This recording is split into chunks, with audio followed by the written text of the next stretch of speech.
আমি কিন্তু জুলাই যোদ্ধা যে গালি খুন নামে মানে অভিযোগ করছে আর ইন্সপেক্টরের সাথে টাকা পয়সা নিয়ে একটা ঝামেলা করছে সে। তখন আগে যে আরসি বোর্ড ডিসি বোর্ড আমরা তাদের সাথে কথা বলছি যে আপনি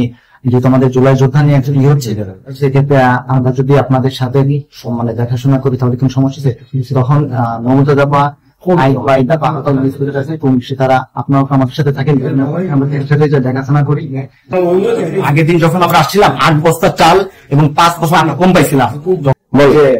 উনি তো ইন্সপেক্টরকে যেসব হুমকি দামকিতে টাকা পয়সা নিতে করছে, আমরা আসছি আজকে আসলে এখানে ইন্সপেক্টর দাঁড়ানো ছিল, আমরা দাঁড়িয়ে বলতেছি যে ভাই তাহলে আপনি আর আমি যেহেতু আছেন একবারে মালামালগুলো থেকে আমরা বের হয়ে যাবো। এটা আগের বার আমরা আসছিলাম, আসার পর ভাই আর আন্টির সাথে কথা হয়েছিল, উনি আমার ওই সাইড রেখে বলতেছে যে এটা ভাই তোমরা চানাচটার জন্য রাখো। বড় ভাই আমরা কোনো টাকা পয়সার দাবি করি নাই, সে আমাকে 1000 টাকা দিয়েছিল।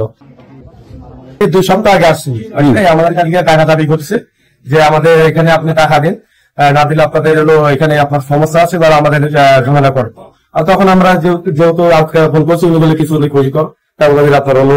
সম্মান হিসেবে আসছে ছাত্র দেওয়া হিসেবে তো অনেক তাদের অবদান আছে, সেই হিসাবে তার সম্মান করে আমি কিছু তাদের টাকা দিচ্ছি, তারা টাকা দিচ্ছি 1000 টাকা দিচ্ছি, ওরা চলে গেছে। তারপরে বলছি ভাই আমি কিন্তু তোমরা আমাদের এই পয়েন্টের জন্য লিস্টে আর আসো না, যেহেতু আমাদের যে ডিলার যে আছে নতুন ইনি কিন্তু একজন নৌবাহিনী কর্মকর্তা ছিল, আর একে ওএমএস কিন্তু ওপেন টেন্ডারের মাধ্যমে কিন্তু এখানে আপনার হচ্ছে লটারির মাধ্যমে এখানে হচ্ছে, এখানে কিন্তু কেউ গার্জেন বা কেউ আসে না, এখানে একটা ওপেন সবার সামনে টেন্ডার হতেছে, ইনি জনগণের সেবা করতেছে, যদি কোনো এখানে কোনো কিছু হবে না, তোমরা এখানে আসো না।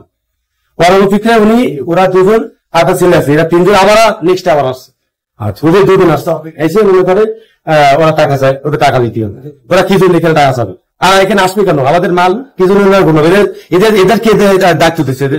জুলুম করে টাকা নিয়ে যায়, এরা আপনি খাইতে বলে এরা খায়, না খাওয়ার কথা বলে তারপরে চলে যায় জুলুম করে টাকা পয়সা নিয়ে।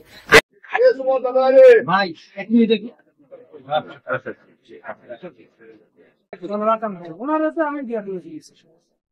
আপনারা কি